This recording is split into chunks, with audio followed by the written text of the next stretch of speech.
Bonsoir à tous et bienvenue dans le 18h à savoir avec Denis Vanier, bien évidemment. Bonsoir Denis. Bonsoir Cécile. Alors au sommaire ce soir, plein de choses. De la sismologie, ce sera avec notre invité, bien évidemment. Big Data. Mais qu'est-ce que c'est que ça? On va tout vous dire. Mathématiques, on va voir qu'on est très bon dans la région. Et planétologie. Mais on va commencer par prendre un peu de nouvelles du robot Philae qui poursuit son voyage comme ça, sur le dos d'une comète, tranquille. Philae, c'est ce petit robot qu'on avait largué sur une comète. On l'a laissé tout seul abandonné là, autour du Soleil. Il tourne. Il avait été lâché par Rosetta, je ne sais pas si vous vous souvenez. Tout à fait. On a eu des nouvelles de lui il y a à peine une semaine. En fait, il n'avait pas donné de signe de vie depuis pendant plusieurs mois. Enfin, il avait été lâché en novembre dernier sur cette comète, la comète Chury.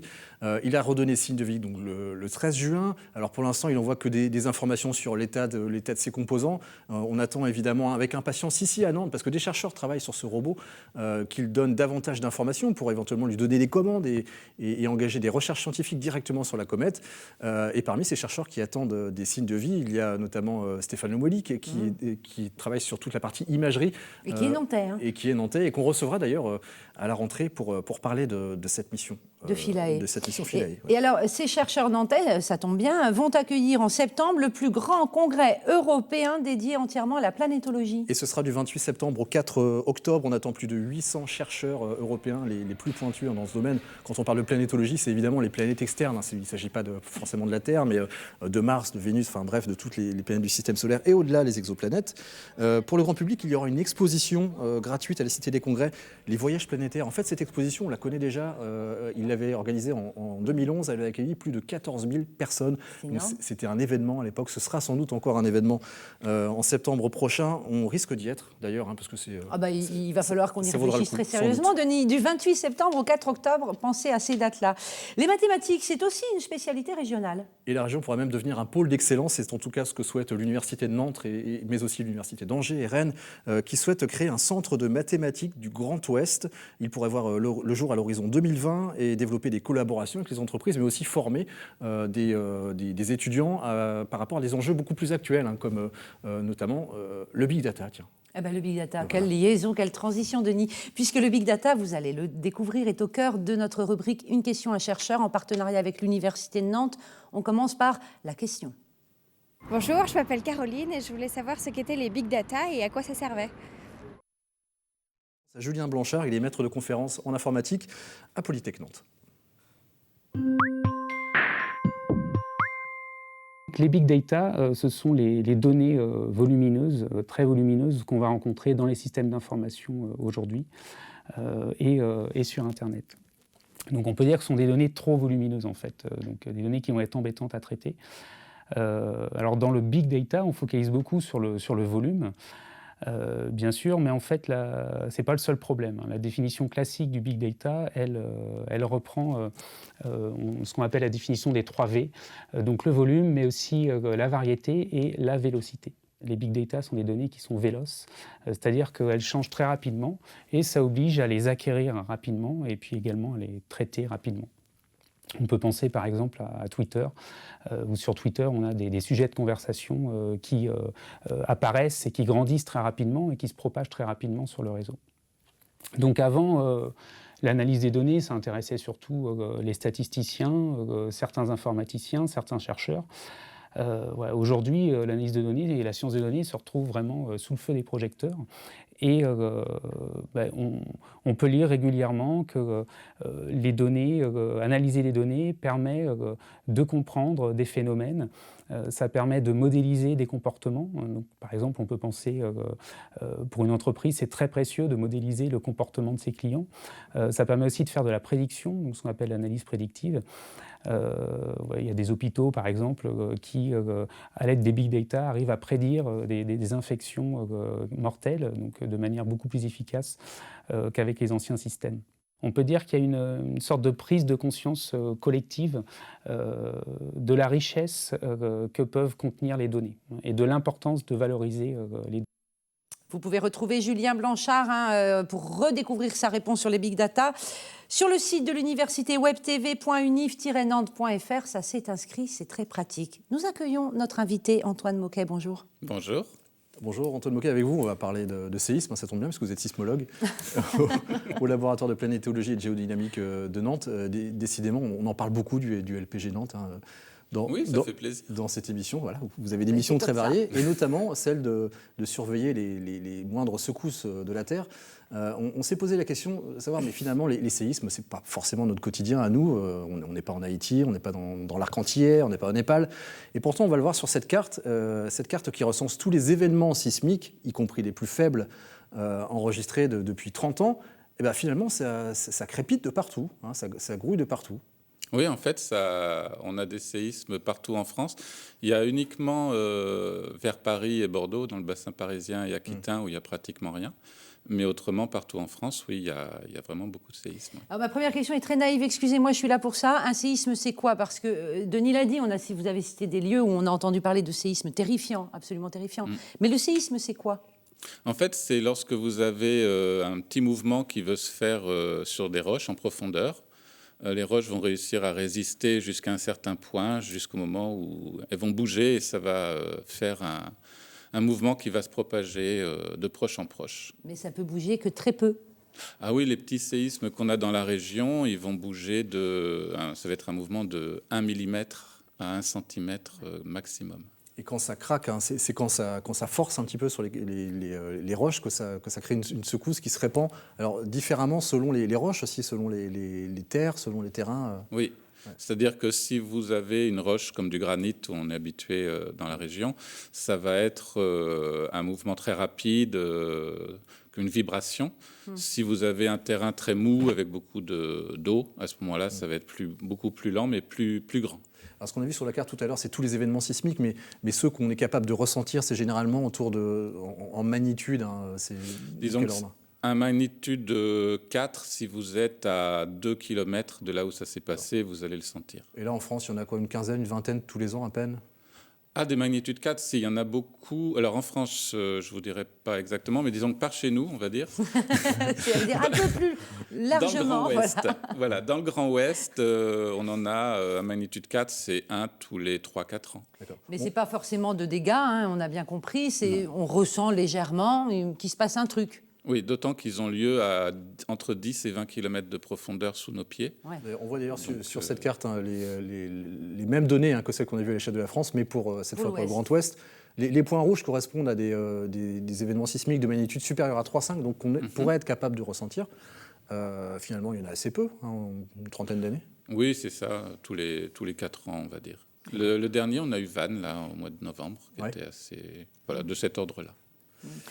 Ça veut dire que ça tremble dans l'Ouest, on l'a vu, mais la plupart du temps, voilà, c'est tranquille. Qu'est-ce qui fait que d'un coin à l'autre de la Terre, ça tremble plus ou moins fort? Pourquoi chez nous, on semble être à l'abri, pour l'instant en tout cas, de forts séismes? Alors, nous, on a de la chance d'être sur un vieux terrain qui a 300 millions d'années et qui est cassé dans tous les sens. On est sur des débris de verre, ça revient à ça. C'est le massif armoricain. Le massif armoricain, voilà. Donc, il y a tellement des failles dans tous les sens. Typiquement, ici, on a le sillon de Bretagne, c'est la vieille faille de 300 millions d'années, qu'il suffit qu'elle ait envie de bouger, elle a tout ce qu'il faut pour le faire. Il n'y a pas moyen, il n'y a pas nécessité de faire de nouvelles failles. Ce qui n'est pas le cas dans les Alpes, par exemple, qui est une montagne plus jeune.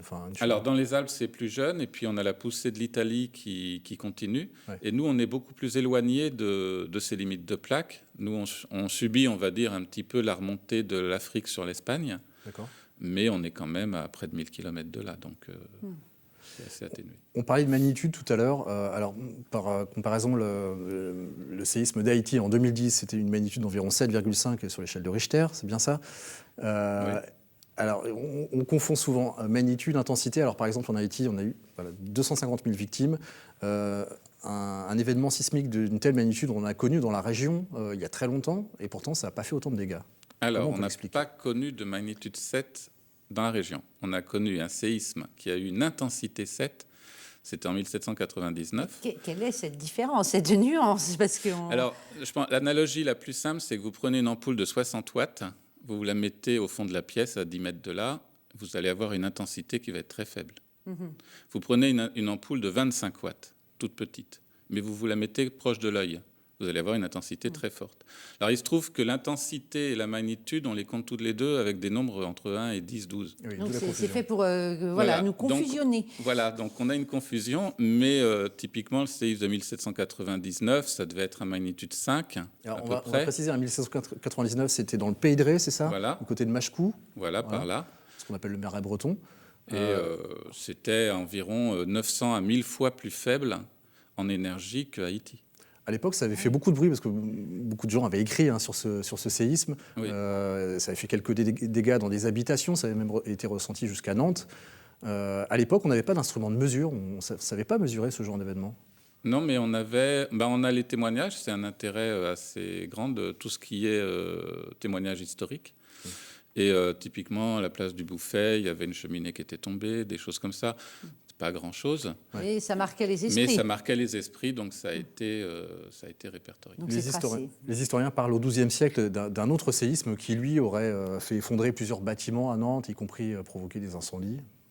On a des éléments là-dessus. Disons que les incendies post-séisme, c'est assez classique dans les endroits où il y a des feux dans les maisons. Et ce qui se passe, c'est qu'à Nantes, c'était quand même la Venise de l'Ouest, avant qu'il y ait le boulevard des 50 otages qui soit comblé, etc. Il y avait de l'eau partout, quoi. Voilà. Donc le sol avait tendance vraiment à bien accentuer les mouvements. Alors, on a parlé de la magnitude, on a parlé de l'intensité. Maintenant, on parle aussi beaucoup de risques sismiques. Depuis que l'État a mis en place des plans de prévention des risques, on le voit sur cette carte, toute la partie sud de la Loire-Atlantique est classée en zone risque modéré, toute la partie nord en zone de risque faible. Qu'est-ce qu'on appelle une zone de risque? Ça correspond à quoi, le risque? Alors en fait, le risque, il faut deux choses. Il faut un aléa naturel, donc typiquement le phénomène, et il faut une vulnérabilité. Donc le risque, ça va être la multiplication des deux, on va dire ça comme ça. Et c'est quoi la vulnérabilité, par exemple? Ça va être que les maisons font 4 étages là où elles devraient en faire 2, qu'elles sont construites avec des matériaux, par exemple, identiques à ceux du sol, donc il va y avoir une résonance, une amplification du mouvement. Donc ça veut dire que sur les zones, le sud du département qu'on a vu en zone modérée, il y a plus de risques de dégâts. C'est plus ça, en Même effet. en cas, c'est ça en fait, on calcule l'effet que pourrait avoir un tremblement de terre. Voilà. Donc sur la carte, en fait, il y a deux choses. Il y a le fait qu'on a parlé du sillon de Bretagne. Oui. On a les deux branches. On a le sillon de Bretagne qui passe route de Vannes, par ici. On a aussi la branche de Nord-sur-Erdre, qui est une autre branche. Donc c'est à peu près, sur votre carte, à peu près à la limite des deux. Donc ça, c'est les endroits où il y a plutôt des petits séismes.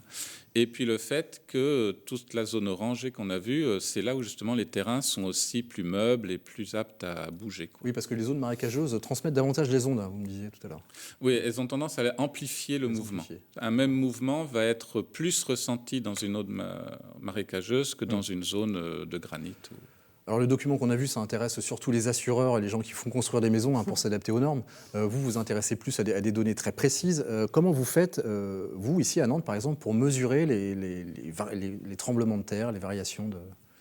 Alors maintenant, on a des sismomètres donc, qui mesurent la vitesse de déplacement du sol. C'est ce qu'on voit là. Voilà.